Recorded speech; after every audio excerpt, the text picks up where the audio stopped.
세상을 살아오다 보니 제게도 정말 믿기지 않는 일이 생겼습니다. 처음에는 숨 쉬는 것조차 힘들 정도로 충격이 커서 많이 힘들었는데 지금은 어느 정도 마음이 진정이 됐는지 숨만 겨우 쉬고 있을 정도입니다. 그래서 이제는 제 고민을 공유하고 다른 분들의 의견도 듣고 싶은 마음에 이렇게 사연을 보냅니다. 저는 올해 30살이고 아버지의 회사에서 일을 하면서 살고 있습니다. 제 아내는 저와 동갑이고 가정주부를 하고 있었죠. 아내와의 첫 만남은 5년 전 일이었고 친구의 생일 파티에서 처음 만나게 되었죠. 그날 저는 약속 장소인 강남에 있는 술집으로 가게 되었고 약속 시간보다 많이 늦게 도착을 해서 저는 급히 들어갔죠. 가게 안은 많은 사람들이 모여서 시끌벅적 난장판이더군요. 그래서 저는 조금만 앉아 있다가 축하만 해주고 가야겠다 라고 생각하면서 자리에 앉았습니다.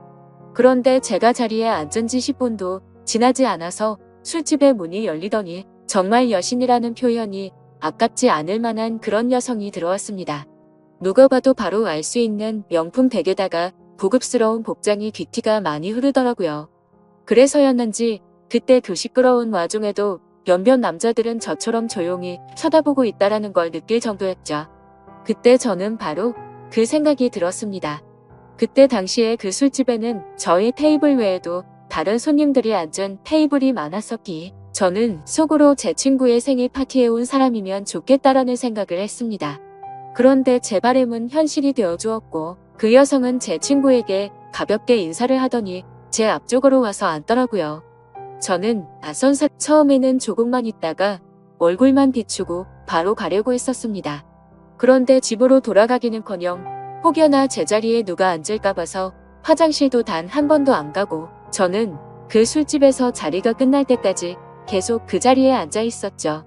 그때 당시 저는 나름대로 여유가 넘치는 편이었습니다.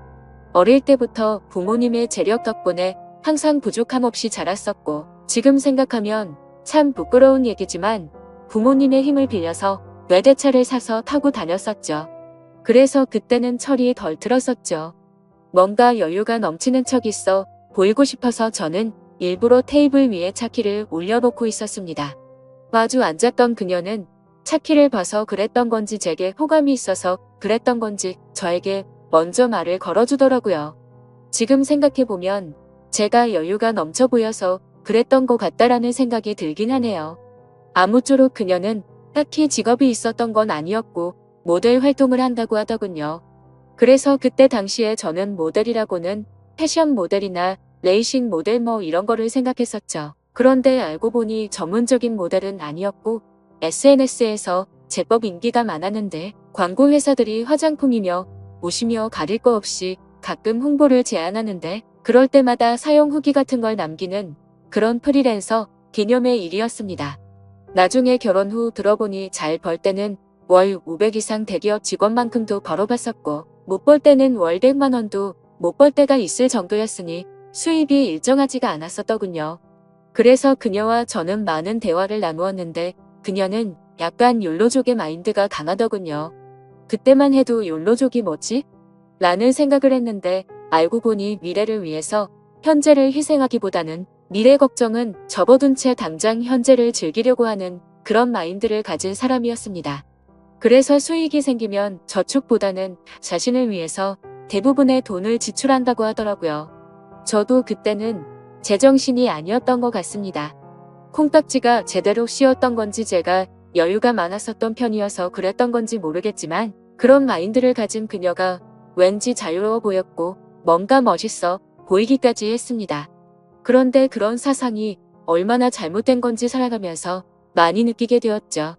아무튼 그날 저희는 서로에 대해서 많은 이야기를 나누게 되었습니다. 자연스럽게 연락처를 교환했고 따로 약속을 잡아서 또다시 만나게 되었습니다. 외모도 외모지만 성격도 제가 꿈꾸던 이상형이라고 생각이 들었죠. 그래서 저는 남자답게 먼저 고백을 했고 저희는 교제를 시작했습니다. 저희는 서로 이 사람과는 평생을 함께해야 될 사람이다 싶을 정도로 뜨거운 사랑을 나누었습니다. 그때는 저도 제정신이 아니었죠. 그녀가 원하면 뭐든지 주고 싶었고 뒤실은 생각조차 하기가 싫더라고요. 그래서 부모님의 카드로 미친 듯이 돈을 써댔고 아내는 그런 나날을 보내면서 행복에 겨워서 지내게 되었습니다. 그 당시 저는 공무원을 준비하고 있느라 따로 직업이 없었습니다. 그냥 무의미한 대학 생활과 군 생활 이후 형편없는 삶을 살고 있었죠. 아무튼 저는 이 여자와 평생을 함께 하고 싶은 마음에 만난 지 1년도 되지 않아서 평생을 함께 하자고 프러포즈를 했습니다. 제 아내는 제 프러포즈를 받아주었고 저희는 그렇게 어리다면 어린 나이에 빨리 결혼을 하게 되었습니다. 저는 학생이라는 신분으로 결혼을 시작하게 되었고 부모님의 지원 아래에 신혼생활을 보내고 있었습니다. 아내는 저를 만난 뒤로부터는 결혼 전에 하던 SNS 활동을 중단했었고 저희는 그렇게 집에서만 뒹굴면서 하루하루를 보내고 있었습니다. 제 부모님이 모든 생활비를 전액 지원해 주셨지만 저는 결국 공무원 시험에 떨어지게 되었고 좌절감에 빠져 있었습니다. 그래서 도저히 이런 생활을 이어나가는 건 아니다 싶었고 저는 사업이라도 해보는 게 어떨까라고 생각을 했습니다.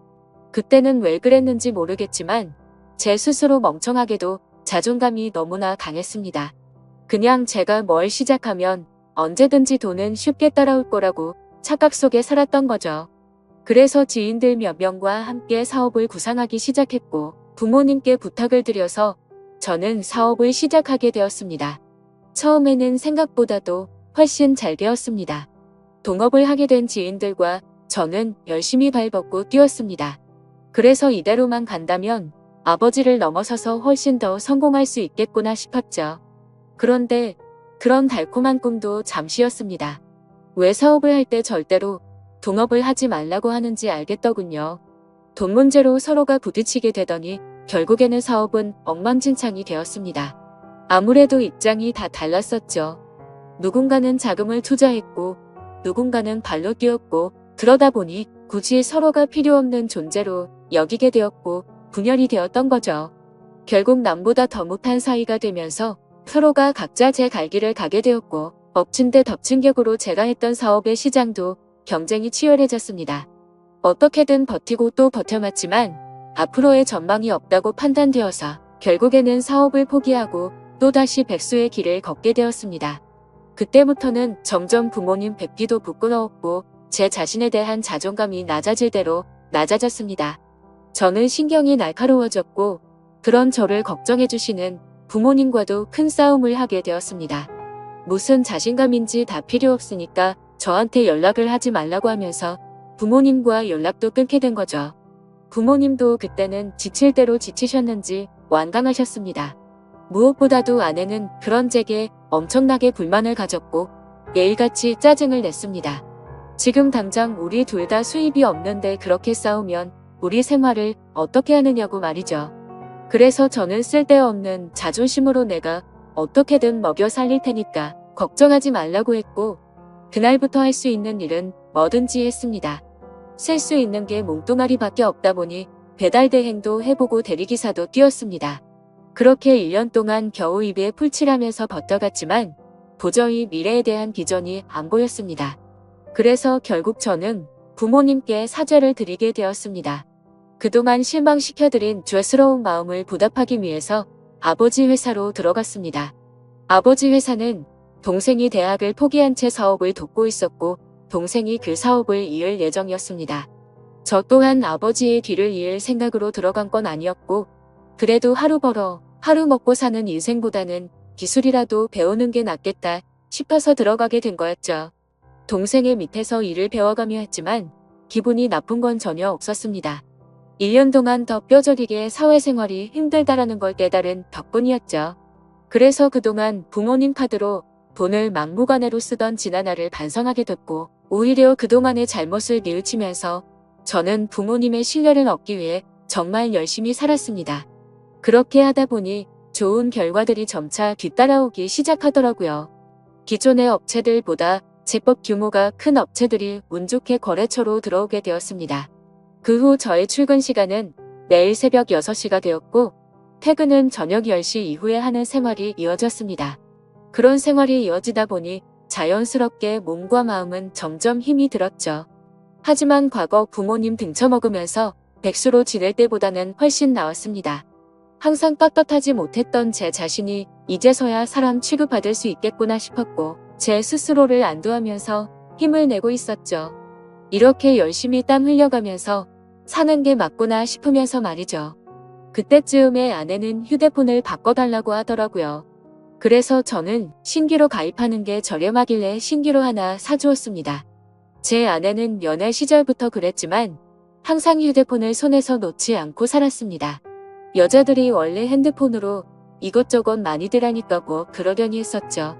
그런데 힘들게 일하고 들어왔는데도 얼굴은 마주치지도 않고 대화할 틈 없이 매일같이 휴대폰만 보고 있는 게 못마땅하긴 했습니다.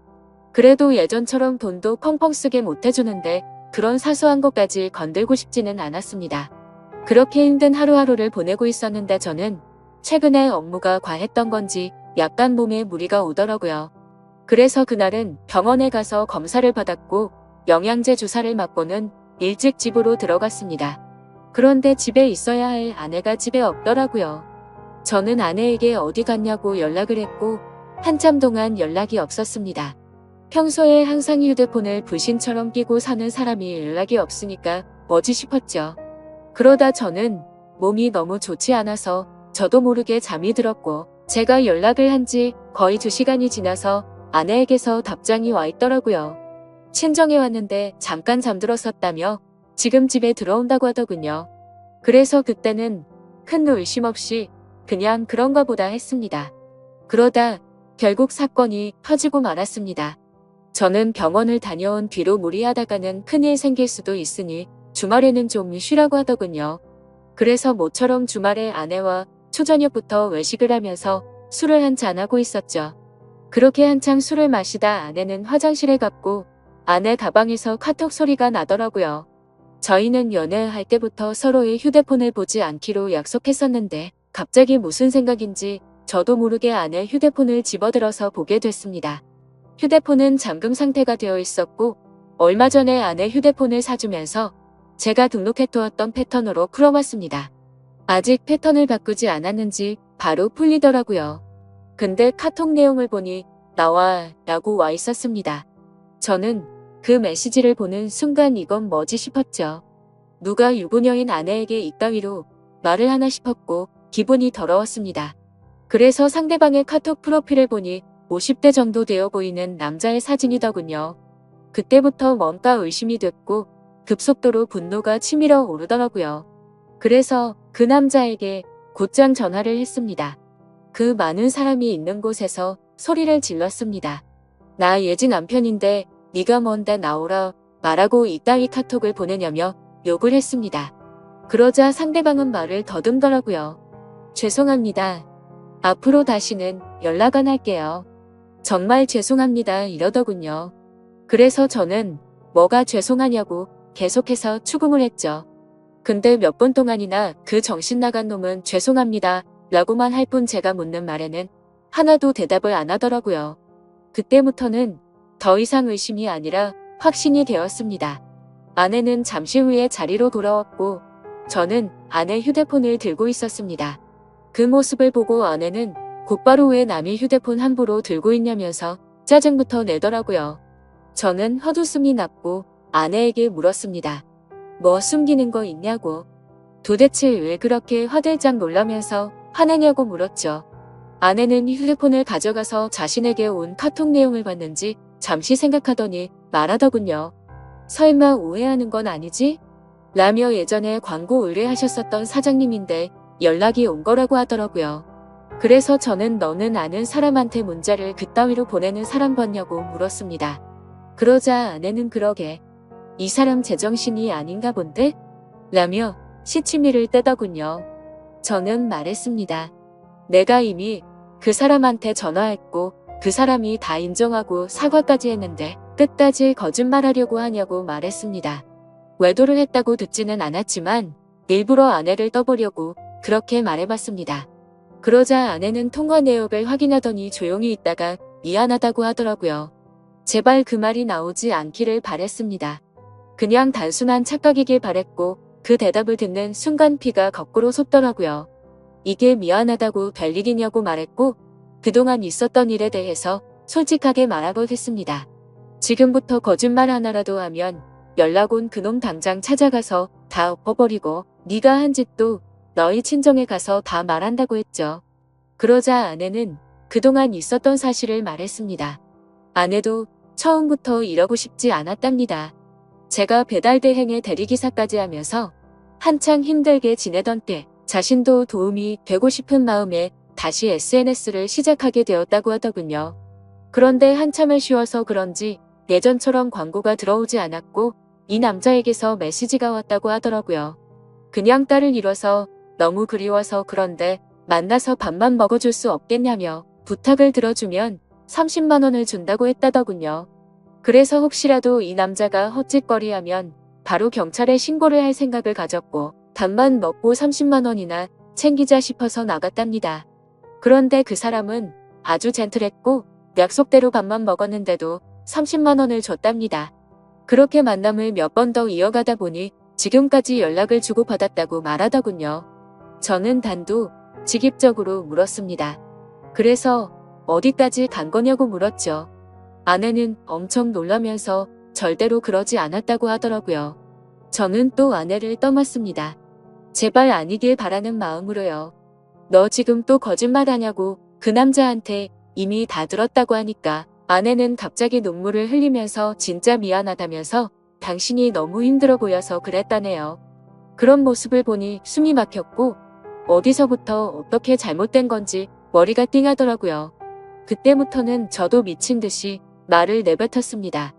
네가 이따위로 내 뒤통수를 치냐며 내가 힘들어서 그랬던 거면 여지껏 그 더러운 돈 받은 거 어디 갔냐고 했습니다. 아무 대답도 없더라고요. 도저히 이해가 되지 않았습니다. 제가 힘들어 보여서 그랬다더니 그 더러운 돈으로 뭘 했을지 뻔히 보였죠. 저는 도저히 그 자리에서 같이 얼굴을 마주할 자신이 없어서 일단 집으로 꺼지라고 하고는 저는 그 자리를 떴습니다. 그날 이후로 저는 밥은 하루에 한 끼도 제대로 먹지도 못하고 억지로 먹어도 심각한 스트레스 때문인지 전부 토하게 되었습니다. 며칠이 지나서 아내를 불렀습니다. 아내는 별로 힘든 것도 없었는지 별로 달라진 모습이 없더군요. 제 모습을 보자마자 왜 이렇게 말랐냐면서 자신이 정말 미안하다고 하더라고요. 저는 아내에게 말했습니다. 너는 돈이 그렇게 좋냐고 내가 잠깐 힘들게 하니까 그 살을 못 참고 그렇게 곧바로 다른 남자한테 붙어먹으면서 그 더러운 돈으로 네가 사고 싶은 거 사면서 좋았냐고 했습니다. 그러자 마음이 너무 많이 불편했답니다. 근데 여자한테 필수적으로 필요한 화장품이며 여성용품을 샀고 사치를 부리지 않았다면서 핑계를 대더라고요. 제가 나름대로 1년 동안 열심히 일해가면서 벌어다 준 돈은 돈이 아닌가요? 저는 그동안 내가 집에 넣어준 생활비는 어디다 썼냐고 거짓말을 하지 말라고 했습니다. 아내는 사실 친정에서 돈이 필요하다고 해서 거기다가 생활비를 보내줬다고 하더군요. 진짜 너무 어이가 없고 기가 막혔습니다. 아내와 제가 결혼을 할 때 돈 한 푼도 보태지 않았던 친정이고 제 부모님과 다투고 밥 사 먹을 돈도 없어서 도움을 청했을 때 매정하게 거절했던 장인 장모였습니다. 근데 그런 인간들한테 제가 피땀 흘려 번 돈을 보냈다고 하네요. 이 말을 아내에게 하면서 네가 도대체 생각이 있냐고 물었습니다. 그러자 그럼 어떻게 하냐며. 아무리 그래도 부모님이 힘들다고 하는데 어쩔 수 없었답니다. 도대체 뭘 어쩔 수가 없다는 거죠? 제가 돈 10원도 못 벌어온 것도 아니고 충분히 먹고 사는데 문제는 없었는데 그 돈을 홀라당 친정에 보내주고는 화장품이며 여성용품 사려고 돈 많은 남자한테 붙어 먹었다는 걸 어떻게 이해해야 하죠? 솔직히 아내의 친정도 심각한 문제입니다. 저희 집에만 매달려서 돈 한 푼도 없이 딸을 시집 보낸 것도 모자라서 제가 아내 모르게 돈을 빌려준 돈도 꽤 많습니다. 그때 당시에는 제가 사랑하는 아내의 식구들이었고 당장 너무 힘들다고 하는데 어쩔 도리가 없었죠. 그렇게 한 번만, 또 한 번만, 마지막으로 한 번만 이런 식으로 보내준 금액만 5천만 원이 넘습니다. 막상 아내의 얼굴을 마주하고 있으면 마음이 또 약해지는 것 같기도 하고 이런 제 자신이 정말 저도 답답하고 화가 납니다. 남들이 이런 고민을 갖고 있으면 남자가 진짜 바보 같은 놈이구나 했을 겁니다. 그런데 막상 제게 이런 일이 생겨버리니 아닌 걸 알면서도 단호하게 내쳐지지가 않네요. 아내는 계속 울고 불며 미안하다고 절대로 2번 다시는 이런 일 없을 거라고 믿어달라면서 빌고 있는 상황입니다. 저는 이게 돌이킬 수 없는 일이기에 아내가 너무 천박하다는 생각을 하면서도 어떻게 해야 할지 도저히 모르겠습니다. 제가 아내를 믿어준다고 하더라도 아내가 그 늙은 남자와 있었던 상상들을 계속해서 하게 될 텐데 이 만남이 유지될 수가 있을까요? 정말 어떻게 이렇게 한순간에 처참하게 모든 게 무너져 내릴 수 있는지 제게 닥친 가혹한 현실이 너무 힘이 드네요. 인생이란 참 어렵고 힘든 것 같습니다. 이런 걸 고민이라고 사연을 올리는 제가 멍청한 거 저도 잘 알지만 욕보다는 현명한 말씀을 부탁드리겠습니다. 감사합니다.